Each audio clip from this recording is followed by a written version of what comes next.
Hello everyone, good morning. I hope all are doing well and आपकी preparation भी अच्छी चल रही होगी नेट जीआरएफ के लिए। तो today I am gonna start with DNA at work. DNA कैसे वर्क करता है? DNA direct the production of protein. DNA जो होता है वो प्रोडक्शन ऑफ प्रोटीन करता है, जो कि मेड किससे होते हैं? बहुत सारे कॉम्बिनेशन ऑफ अमीनो एसिड से हमारे बनते हैं, जिसकी वजह से हमारा प्रोडक्शन होता है प्रोटीन्स का, और उसके साथ हमारा डीएनए आगे अपना काम करता है। तो इसके अंदर जो अमीनो एसिड की जो सीक्वेंस होती है in a protein chain that determine the, जो अमीनो एसिड की जो सीक्वेंस होगी वही हमारी shape and function of the protein बताती है। जो हमारा रोल एंड फंक्शन जो डीएनए मॉलिक्यूल एक पर्टिकुलर करेगा वो हमारी बताती है। अमीनो एसिड एक जैसे बिल्डिंग ब्लॉक होते हैं, इसको बोलते हैं डीएनए के लिए, और टोटल हमारे 20 नॉन अमीनो एसिड है जो हमें पढ़ने होते हैं। इसके अलावा ज्यादा नहीं है कुछ। अब what is an amino acid? Amino acid होता है ग्रुप ऑफ 3 न्यूक्लियोटाइड, 3 न्यूक्लियोटाइड का AUG ऐसे करके होता है ना, GAG GUG ऐसे हमारे होते हैं। अभी इसके अंदर जो डीएनए सीक्वेंस होते हैं code for a particular amino acid, her amino acid के लिए पर्टिकुलर होते हैं। जैसे कि एग्जांपल नीचे देख लो आप लोग, the DNA segment of interest could be CCT GAG GAG which translate into a group। एक एक ग्रुप में तीन के ग्रुप में ये होती है। एक CCT code for the amino acid, इसे प्रोलिन बोलते हैं हम। GAG हो गया कोड फॉर अमीनो ग्लूटामेट हम बोल देते हैं, और GAG code for a glutamate. हर चीज को अलग से डिफरेंशिएट कर दिया। ये हमारे एक तरह से अमीनो एसिड होते हैं। अब अमीनो एसिड के बाद डीएनए रेप्लिकेशन कैसे करता है? DNA duplicate itself period to cell division. DNA अपने आप के बहुत सारे डुप्लीकेट कॉपी बनाता है उसके सेल डिवीजन से पहले। और each strand of DNA is the double helix has the same information. हर एक जो उसका होता है पार्ट एक एक इंफॉर्मेशन अपनी कैरी करता है, सेम इंफॉर्मेशन वो कैरी करता है। डीएनए रेप्लिकेशन बिगिन, जब उसकी रेप्लिकेशन होती है तो स्टार्टिंग में पहले अनबाइंडिंग होगा, उसके बाद वो strand of the double helix. उसका रेप्लिकेशन जब स्टार्ट होनी होती है डीएनए के अंदर तो उसकी अनबाइंडिंग होती है डीएनए की स्ट्रैंड की off the double helix. Each strand is then expose to a collection of free nucleotide. जो भी ई स्टैंड होगा वो एक्सपोर्ट हो जाएगा कलेक्शन करने के लिए जो फ्री न्यूक्लियोटाइड जो फ्रीली मूव कर रहे होंगे ATCG, क्योंकि भाई अनवाइड होंगे, अनवाइड के लिए उसको दूसरे भी कनेक्ट करना है। That will be use to recreate the double helix. उसके बाद वो नया डबल हेलिक्स बनता है letter by letter using base pairing. ATGC जो अपना कनेक्ट होता है, A को T से करता है, C को G से करता है, वैसे कनेक्ट होता है। रेप्लिकेशन ऑफ डीएनए, लाइक आपको दिख रहा है ये पूरा पेरेंट डीएनए है और ये हम डॉटर डीएनए एक तरह से बोल देते हैं, न्यू डबल हेलिक्स बन रहा है। पहले इसने अपने आप को क्या कर लिया और अनबाइंडिंग कर लिया, इसने यहाँ से अपने आप को खोलता रहा, इसके साथ नए नए बेस पे जुड़ते गए एडेनिन थायमिन के।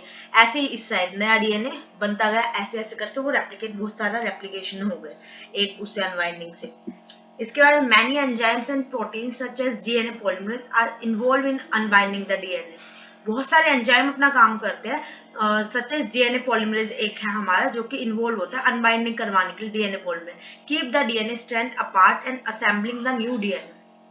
जो डीएनए स्टैंड होता है उसको अलग से करता है और एक नया डीएनए उसको अनबाइंड करके उसे अलग कर दिया, उसके बाद उसके साथ असेंबल कर रहा है न्यू डीएनए को, और वो भी एक प्रॉपर ऑर्डर में। ए के साथ टी आएगा, जी के साथ सी आएगा, सी के साथ जी आएगा, टी के साथ ए आएगा। दे ऑल्सो प्रूफ रीडिंग, उसके बाद ये बनाने का उसकी प्रूफ रीडिंग भी करते हैं।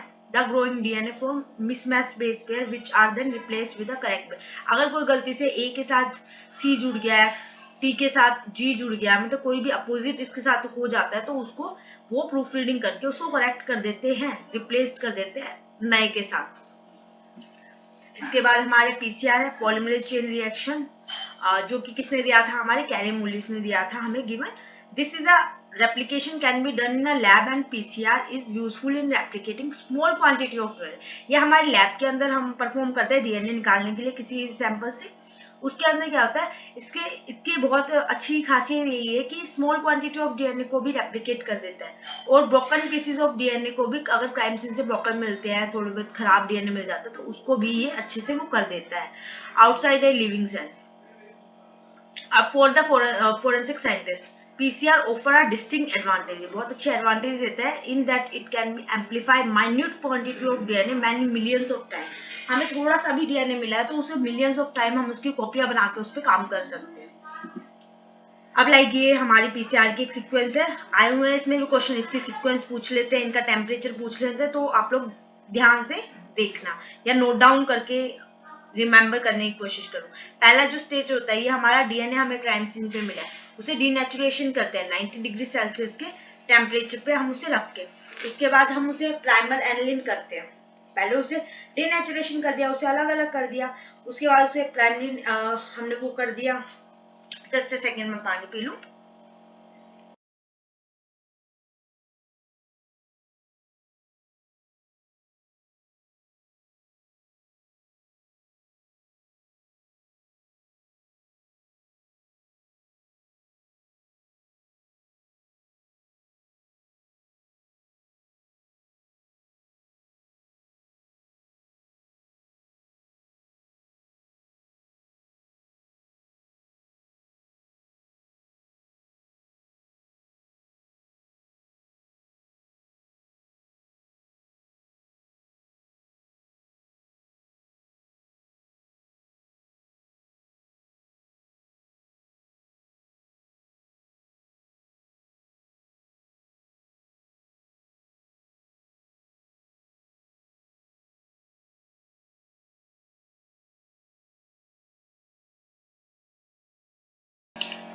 सॉरी, आई थिंक मैंने ज्यादा टाइम लगा दिया, थोड़ा सा आप आगे करके देख लेना है इसको।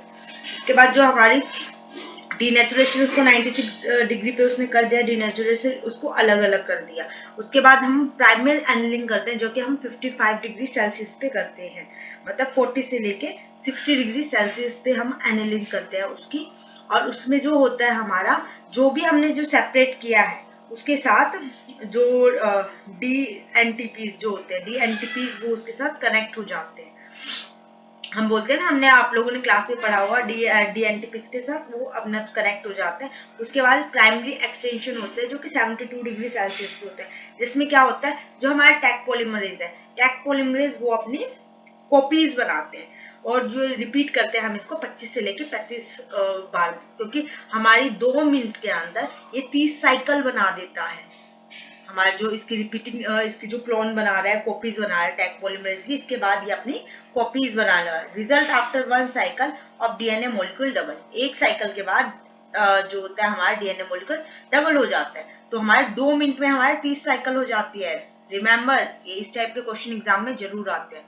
और इसका फर्स्ट क्या है, इसमें the DNA is heated to separate it, DNA को हीट किया है, जो भी मैंने अब 90 से लेके 90 मतलब अगर क्या नाम है, डीएनए को अगर हम सेपरेट कर रहे हैं, उससे पहले हम उसे इंक्यूबेशन करते हैं 94 डिग्री सेल्सियस पे 4 मिनट के लिए। इंक्यूबेशन के बाद हमारा ये स्टेप आता है, जो कि हमारे डीएनए को हीट करके सेपरेट किया जाता है। उसके बाद उसकी कॉपीज जो होते हैं, process is highly temperature dependent and it's automatic using as DNA thermal cycle. ये डीएनए थर्मल साइकिल यूज करते हैं इसके लिए, जो कि क्या नाम होता है, चेंज टेम्परेचर 90 से 95 डिग्री सेल्सियस में रखता है और उसे 4 degree Celsius with in second denaturation हमारा प्रोसेस हो जाता है थर्मल साइक्लोन की वजह से, जिसके थ्रू हम टेम्परेचर चेंज करते हैं। ठीक है, उसके बाद हम सेकेंड हम पॉइंट करते हैं primers, short strand of DNA use to target, जो छोटे छोटे हमारे स्ट्रैंड के डीएनए होते हैं उनको टारगेट करता है। स्पेसिफिक रीजन ऑफ डीएनए, जो उसका स्पेसिफिक रीजन होता है डीएनए का for application, are added which hybridize, उसको हाइब्रिडाइज कर देते हैं। The joining of 2 complement strand of form double helical, दूसरे स्ट्रैंड जोड़ के उन्हें डबल हेलिकल बनाते हैं विद द स्ट्रैंड एनालिंक के थ्रू, एनालिंक के थ्रू जो डी एंटीपी जो हमारे बनते हैं उनके साथ। इसके बाद थर्ड में हम करते हैं DNA polymerase and free nuclear, जो एटीजीसी फ्रीली मूव कर रहे हैं उनको ऐड करते हैं, उसको रिबिल्ड करते हैं नया सेपरेट स्ट्रैंड बनाने के लिए, इसे हम एक्सटेंशन बोल देते हैं। फोर्थ हमारी होती है this cycle is repeated 25 to 30 time, हम इसको रिपीट करते हैं। Within a few hour a short strand of DNA can be multiplied up billion fold, बहुत सारे बिलियन फोल्ड बनाते हैं, जिसको हम टैग पॉलीमरेज बोलते हैं, जो बाद में कॉपीज पे कॉपीज उसके बना रहे हैं। 2 मिनट के अंदर हमारे 30 साइकिल होते हैं, जो मैंने आपको बताया था। फिफ्थ स्टेप जो होता है हमारा, sample size is no longer our limitation is characterize DNA recover from crime scene evidence, जो हमने सैंपल लिया था उसकी अब कोई लिमिटेशन नहीं रह गई, क्योंकि हमने उसकी बहुत सारी कॉपीज बना ली है क्राइम सीन से जो हमने लिया है। This is all about the PCR. Next class में हम वाईएसटीआर, डीएनए टैंडम रिपीट्स ये हम कवर अप करेंगे। हाँ, इसके अंदर 2-3 चीजें और आप रिमेंबर के लिए याद कर लो। इसके अंदर जो हमारे एक बफर सॉल्यूशन यूज करते हैं हम ट्रिथ HCl, जिसका pH 8.3 होता है, जो हमारा 10 to 50 ml हमें लेना पड़ता है बफर। और इसके साथ हम MgCl2 और HCl सोल्ट को हम यूज करते हैं, जो कि हमारे किस काम आता है, एक्टिवेशन करता है। जो हमारी ये स्टेज होते हैं टैग पॉलीमरेज की, इसमें हम MgCl2 और HCl को लेते हैं, जो टैग को क्या नाम है, एक्टिवेट करता है नए प्राइमर को बाइंड करने के लिए। इसके बाद हम इसमें एक बोबिन सीरम एल्ब्यूमिन भी लेते हैं, जो कि इसकी विस्कोसिटी बफर सिस्टम की और पीएच को एक तरह से मेंटेन करके लगता है। और जो हमारा क्या नाम है, थर्मोसाइक्लर, जो स्टार्टिंग में आज जो हमारा आया था थर्मोसाइक्लर के, जो हम यूज कर रहे हैं टेम्परेचर को चेंज करने के लिए, वो भी वो एक तरह से क्या करता है, नॉर्मली आप उस चीज को ऐसे याद करो, वो रिपीटिंग हीटिंग एंड कूलिंग करता है। Thermocycler known as repeating and heating, repeat करता है हीटिंग एंड कूलिंग को। ये हमारा नॉर्मली सब कुछ है। पीसीआर हमारा यहाँ खत्म होता है, आप थोड़ा सा और इसको पढ़ लेना। और जो डीएनटीपी मैं बार बार यहाँ बोल रही हूँ कि ये डीएनटीपी इसके साथ कनेक्ट हो जाते हैं। जो हमारे डीएनटीपी होते हैं, डीएनटीपी की फुल फॉर्म ये है न्यूक्लियोटाइड डीऑक्सी न्यूक्लियोटाइड ट्राइफॉस्फेट, जिससे वो कंटिन्यूटी में जो फ्रीली हमारे मूव कर रहे हैं, जो एटीजीसी, वो उसके साथ फ्री न्यूक्लियोटाइड अटैच हो जाते हैं। This is all about for today's class. Please like and subscribe my channel and share with your friends, and drop a comment if you are having any trouble in my videos or having any audio related problem, because in last time I uploaded 1-2 videos and उनके अंदर कोई भी voice नहीं थी, और आप लोगों ने किसी ने बताया भी नहीं। फिर मेरे को किसी पर्सनल जो मेरे स्टूडेंट्स हैं उन्होंने मेरे को इन्फॉर्म किया, देन मैंने वो चीज़ें करेक्ट कर दी हैं। आप उनको भी आप दोबारा से देख सकते हैं।